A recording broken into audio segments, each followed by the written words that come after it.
I made in my mind as a young guy, I wanted to become world class at something. I just had to find out what the something was going to be. And the very first time that I walked into a Wall Street trading room, I knew this is it. The ticker tape is rolling, the phones are ringing off the hook, people are screaming and shouting out orders, bodies are flying all over the place, and what looked like chaos to anybody else, I could see the natural rhythm in it. It was like I was reading a sheet of music, and I knew this is where I'm supposed to be. I kept coming back. I wore one branch manager down to the point that he says to me, Gardner, based on persistence alone, we're going to give you a shot. Man, I quit my job. That was all I wanted. I went home and I told my ex, you know what? You said I couldn't do it, but guess what? I start in 2 weeks. I was pretty pumped up. All the way up to the point. I show up on the appointed day and time, only to find out the gentleman who had made me the commitment had been fired the previous Friday. And nobody knew who I was, why I was there, and did not care. In California, when you quit your job, that means no unemployment insurance, no income, no benefits, and worse than that, the worst thing is now I got to go home and tell this woman I don't have a job. If you don't remember anything else I say here today, remember this. Unemployment will not help your relationship. Somebody know what I'm talking about. I know you do. Think about it. We're a young family. We got a baby. She's a doctor who can't practice. I'm the breadwinner, and I quit my job thinking I'm going to Wall Street. Things got tough at home. Things got tense. I still had one shot left at the street.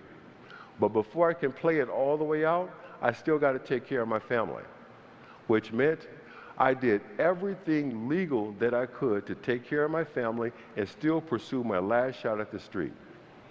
I cut grass, hauled rubbish, cleaned basements. I learned roofing. I learned painting. I did everything that I could to take care of my folks and still pursue my last shot at the street. Had a situation at home, things were tense. Had a problem, something happened, probably never happened to anybody in this room but me. I had one of those arguments with my ex that only ended because we both fell asleep. Now, somebody know what I'm talking about. I know you do. We woke up in the morning, everybody's feet hit the floor, and guess what? We went at it again. The neighbors don't know what might happen, what could happen, what's going on. They call the police. The police come. They want to make sure everything is fine. Take her over here, calm her down, talk to her. Take me outside, calm me down, talk to me. And one of my friendly Berkeley police officers doing his job says, do you mind if I search your car? No, sir. Go ahead, no problem. Searches the car, nothing. Then again, doing his job says, well, let me just run this license plate through a computer. That was it. With interest, I had $1,200 in unpaid parking tickets, all of which I had accumulated the previous year trying to interview in downtown San Francisco. Double parking, illegal parking, late to feed a meter. An honest question would be, you knew you had the tickets, why didn't you pay them? Well, you know what? The position I was now in, having to cut grass to put food on the table, every dollar that came in the door, I had to make a decision. I could pay the rent or I could pay the tickets. I did probably what every man in this room would have done. I paid the rent. I was taken to jail. First, last, only time in my life taken to jail for parking tickets. And to show you how a bad day can get worse, all of this happens on a Friday, which means no court until Monday, which also means we cannot hold you in this friendly little downtown Berkeley jail. We need this for our regular weekend customers. I was sent to a place called Santa Rita State Penitentiary, where the most notorious inmate had chopped 23 people to death with an axe. And I'm in here on parking tickets. 10 days. And I know somebody out there thinking about it. Let me tell you something. If y'all got some parking tickets, you need to get up and walk out of here right now. I know you're thinking about it. But for 10 days, All I could think about is, does my little boy know I didn't leave him like my father left me? Does my son know I can't be there because of the circumstances? What's my ex say when my little boy looks at her and says, "Where's Papa?" I was the first thing this boy saw when he came into the world. I was the first thing he saw every morning. I was the last thing he saw every night. And if you've never been forcefully separated from your child, that's an experience that I will pray you never have. Something more pressing was happening. My last shot at Wall Street, my last opportunity was set up the day before I'm to be released from prison. Something happened and nothing or anyone will ever convince me it was anything other than the hand of God. There was a telephone and there was a prison guard. And I said to this guard, I got this one opportunity to work at one of the finest firms on Wall Street. I've been pursuing this for 1 year. I've got to reschedule this one appointment. Will you please let me make this call? No hesitation, without thinking. The guy dials the number and hands me the handset and the cord behind the bars. And the conversation is brief and to the point. "Mr. Costello, hey, it's Chris Gardner. Something has come up. Can we reschedule? Blah, blah, blah. Set it up day after tomorrow. Beautiful." You ever know something in your gut? I'm released from prison. State of California satisfied. Something told me. You ever just not need somebody to tell you something, you just knew it? I went to the place we used to call home in Berkeley, California. And I looked through the window and I knew they were gone. This chick took everything but the dust.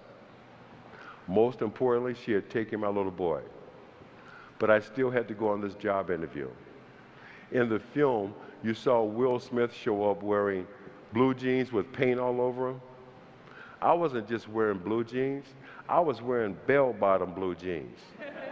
I show up at Mr. Costello's front door and he says exactly what I would have said to anyone who shows up at my front door 6:30 in the morning dressed like that. Delivery's in the rear. I would have said the same thing.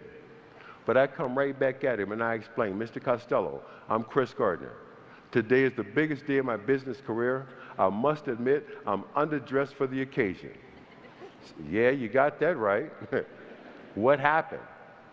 I could not think of a lie bizarre enough. I told the truth. It was the best thing I could have done. Turns out, Mr. Costello had been married and divorced 3 times. He started telling me stories about his ex-wives. And that second one, man, I don't know why he ever got married again. He told me some stuff about her. And out of nowhere, he says, "You be here tomorrow morning, I will personally walk into the trading room." Beautiful, getting my shot, that's all I wanted. I'm hired. Base salary, $1,000 a month gross. I move into a boarding house, Oakland, California, all I can afford. 3 meals a day and a room. My days as a trainee were the same as they were for every other trainee who's ever started at the bottom on Wall Street. You do the one thing the brokers do not want to do or feel is beneath them, which is cold call.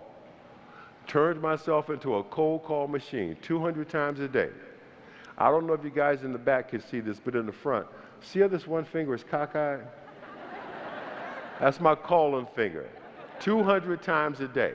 And at night, study, study, study. And at night, the pain. When will I see my son? How much longer will this go on? My ex and I, unfortunately, were in that space where sometimes the adults start acting like children.